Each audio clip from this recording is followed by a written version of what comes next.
रउआ सबके परिणाम। देखा भाई बहन, दुनिया में कितना भी महंगा मिठाई खाला, लेकिन जौन मिठास सूजी के हलवा से मिलेला ओकर मुकाबला कहियो ना हो सकल। आज हम बनावे जात बानी सूजी का हलवा, एकदम दानेदार, मुंह में घुले वाला।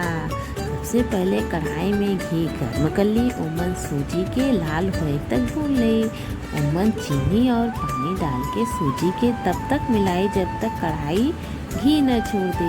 अब एक एक प्लेटे पे फैला ली, मन चाहा आकार में एक एक काट ली और एक एक नारियल से सजा दी।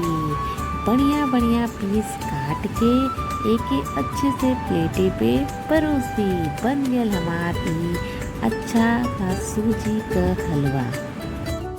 तो देर का करत हुआ, जल्दी जा रसोई में और एके बनावा।